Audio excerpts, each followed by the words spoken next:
Урматтуу кыргызстандыктар, мен аты жөнүм Жиде Зодбекова. Мен кыргызга өмүрдө ошондой эле энергетика министрлигинде пресс катчы болуп иштеп жатам. Ошол себептен мен айтып жаткан маалыматтардын бардыгы официалдуу, туура тастыкталган маалымат экенин сиздерге кабарлаймын. Азыркы учурда региондорго свет этап менен кошулуп жатат. Ошол себептен кабатыр болбоңуздар. Сиздер жашаган райондо, областтарда дагы азыр бир аздан соң этап менен кошулуп атат. Бир убакыттан кийин свет келип калат. Ошол себептен күтө туруңуздар. Сабырдуу бололу, урматтуу кыргызстандыктар. Рахмат көңүл бурганыңыздарга. Менин аты жөнүм Жиде Зодбекова. Мен энергетика министрлигинде дагы, кыргыз көмүрдө дагы иштеп атам. Ошол себептен мен айтып жаткан маалыматтарды официалдуу маалымат деп кабыл алыңыздар. Жарыктын жапырт өчүрүлүшү боюнча Өзбекстан менен Казакстан эки башка версияны билдирди.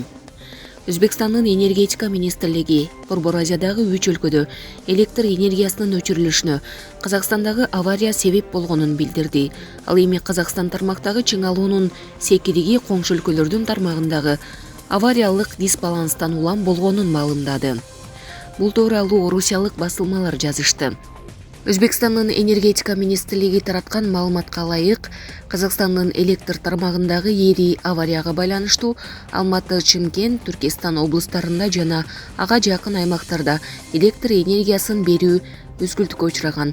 Бул өз учурунда Казакстандан Ташкент жана Сырдария жылуулук электр станцияларына барган 530 электр линиядагы чыңалуунун чукул өзгөрүшүнө алып келген.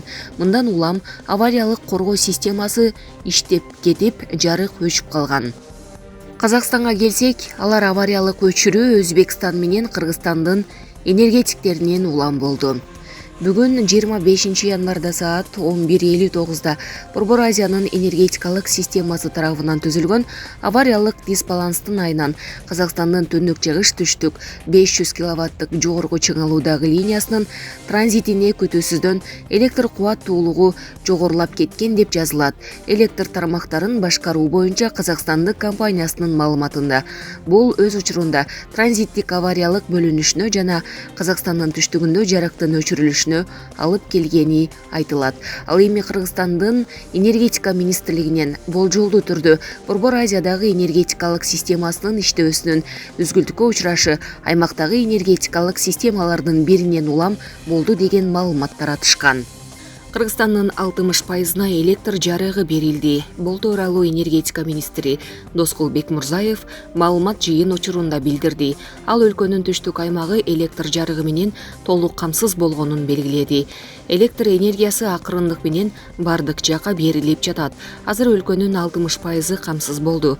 Учурда энергетиктер тыным албай иштеп жатат. Кечке чейин өлкөнүн бардык аймагында жарык күйүп калат, деди министр.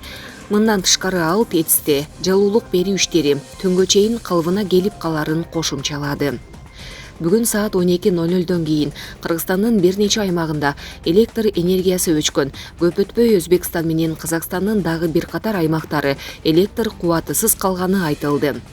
Борбор Азияда электр энергиясынын өчүрүлүшүнө Кыргызстан тараптан мүчүлүштүк кеткен жок. Бул тууралуу министрлер кабинетинин төрагасы Акылбек Жапаров маалымат берди.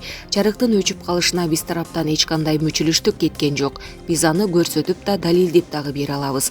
Азырынча Казакстандан же Өзбекстандан кеткенин айта албайбыз, деди Жапаров. Мындан сырткары ал авариянын себебин аныктоо үчүн мамлекеттер аралык комиссия иштей турганын белгиледи.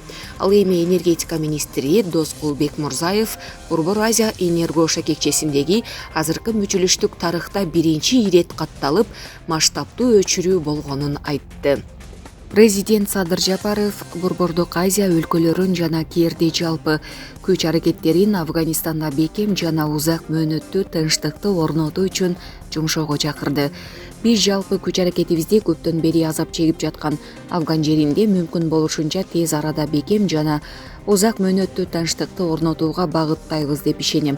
Афганистандын элине гуманитардык жардам көрсөтүүнү улантуу зарыл деп эсептейм, деп билдирди бүгүн 25 январда Кыргыз Республикасынын президенти Садыр Жапаров дипломатиялык мамилелердин түзүлгөнүнүн 30 жылдыгына карата Борбордук Азия жана Кытайдын мамлекет башчыларынын онлайн форматындагы саммитинде.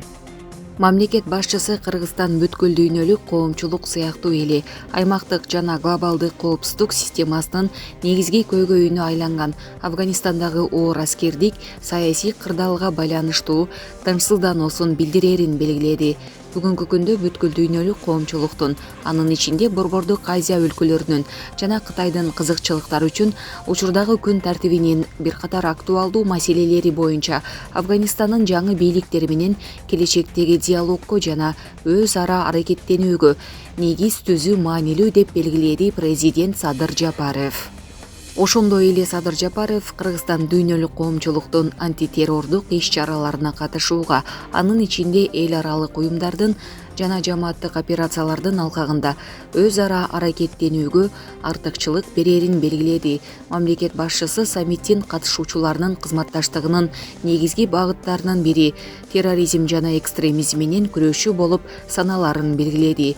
Аймактык коопсуздукту камсыз кылуу, жаңы террордук чакырыктарга жана коркунучтарга каршы туруу, сепаратизмге жана экстремизмге, баңгизаттарын мыйзамсыз сатууга каршы күрөшүүдө биздин өлкөлөр үчүн биргелешкен күч-аракеттерди координациялоодо натыйжалуу аянтча болуп саналган Шанхай кызматташтык уюмунун алкагында кызматташуунун маанилүүлүгүн баса белгилегим келет.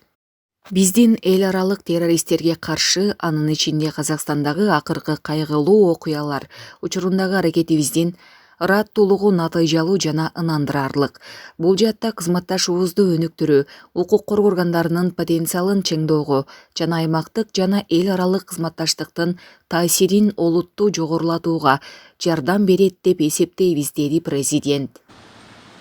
Күйүүчү май ташып келүүчүлөр эми Орусиянын заводдорунан бензинди тоннасына $110, дизелди $130 кымбат алат. Кыргызстандагы нефтетрейдерлер бирикмесинин эсептөөсүндө жакынкы айларда бензин 4 сомго, дизель 6 сомго кымбатташы мүмкүн экендиги айтылууда. Баанын саткан баасы $735 болуп атат. 92 үлгүсүндө бензиндикичи. Ага акциздерди, НДСтерди, темир жолдогу жол кирен наркын барын кошуп келгенде Кыргызстанга өз наркы болуп туруп, 1 тоннасы $945 чыгып атат. Аны мындай эле сомго санап келгенде 59 сом 90 тиын бүгүнкү күндө. Бүгүнкү күндө.